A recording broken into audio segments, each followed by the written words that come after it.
ज्ञान book channel में आपका स्वागत है। आज हम एक कहानी सुनाने जा रही हूँ जिसको सुनने के लिए आप हमारे चैनल को लाइक, शेयर और सब्सक्राइब करके नए हो तो बेल आइकन दबा दीजिए तो आपको नया वीडियो का नोटिफिकेशन मिलता रहेगा। तो सुनिए। एक वक्त की बात है, शेरनी ने जंगल में एक बच्चे को जन्म दिया और जन्म देते ही वह उसी जगह पर मर गई। उतने में उधर से कई सारी भेड़ गुजर रही थी। वह शेर का बच्चा जिसने अभी अभी दुनिया में कदम रखा था, उन भेड़ों के साथ मिलकर चला गया। अब वह शेरनी का बच्चा उन भेड़ों के साथ ही रहने लगा और उन भेड़ों के साथ रहने की वजह से वह खुद को एक भेड़ ही समझ रहा था। उसने कभी मांस नहीं खाया और वो उन भेड़ों के साथ मिलकर घास खाने लगा था। कर दिया। जब उस बूढ़े शेर ने भेड़ों के झुंड में उस जवान शेर को देखा तो वह हैरान हो गया। उसे अपनी आंखों पर विश्वास नहीं हो रहा था। उसने देखा कि एक जवान शेर भेड़ों के साथ घूम रहा है।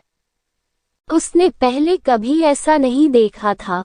वह भूल गया कि वह वहां पर भेड़ों को पकड़ने आया था। उसने सोचा कि वह शेर से बात करेगा और पूछेगा कि यह सब क्या हो रहा है। उस बूढ़े शेर ने भेड़ों के झुंड पर फिर से हमला किया, उस शेर को पकड़ने के लिए। भेड़ों में जैसे ही उस बूढ़े शेर को देखा तो सब अपनी जान बचाकर भागने लगे और उन भेड़ों के साथ वह शेर भी अपनी जान बचाकर भागने लगा।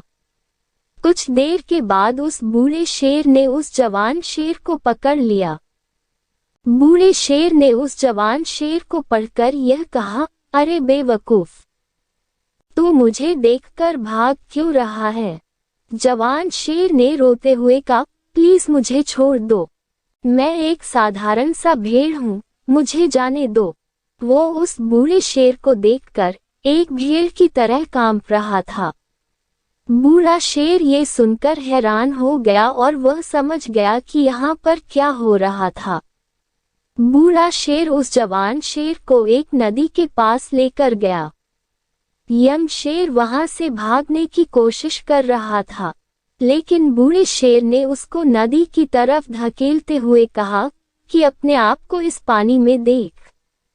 नदी का पानी पूरी तरह से शांत था। बूढ़े शेर ने जवान शेर को कहा कि अपने चेहरे को इस नदी में देखो और फिर मेरे चेहरे को देखो। अपनी बॉडी को नदी में देखो और फिर मेरी बॉडी को देखो। उस जवान शेर ने डरते हुए अपना चेहरा नदी में देखा और जैसे ही उसने अपना चेहरा नदी में देखा तो हैरान हो गया। उसने देखा कि वह एक भेड़ की तरह नहीं बल्कि एक शेर की तरह दिखता है। वह रियलिटी को समझ गया कि वह एक भेड़ नहीं बल्कि एक शेर है और एक सेकंड के अंदर ही उसने एक शेर की तरह दहाड़ा। उसकी दहाड़ को सुनकर पूरा जंगल कांप गया।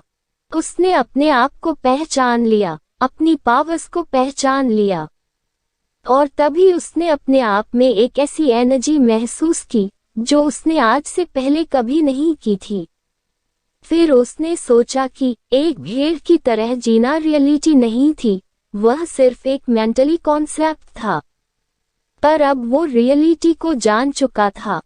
इस कहानी से हमें यह शिक्षा मिलती है कि अपने अंदर से उस वीकनेस को निकालो जो आपके अंदर झूठ बोल बोल कर बैठा है। आप भी एक शेर की तरह हो जो भेड़ों के बीच फंस चुके हो। आपके आसपास जितने भी लोग हैं वह आपको यह फील कराते हैं कि आप अपनी लाइफ में कुछ नहीं कर सकते हो, क्योंकि कहीं ना कहीं आप भी उनके साथ रह रहकर उनकी तरह बनने की कोशिश करते हो। आपको इस भीड़ से अलग खड़े रहना है और अपनी पोटेंशियल, अपनी पावर्स और अपनी एबिलिटी को पहचानना है। और जिस दिन आप अपनी पावर्स, अपनी एबिलिटी को पहचान लोगे उस शेर की तरह, तब आपको दहाड़ने से कोई भी नहीं रोक पाएगा। दोस्तों, आज की यह कहानी आपको कैसी लगी मुझे कमेंट करके बताएं जरूर।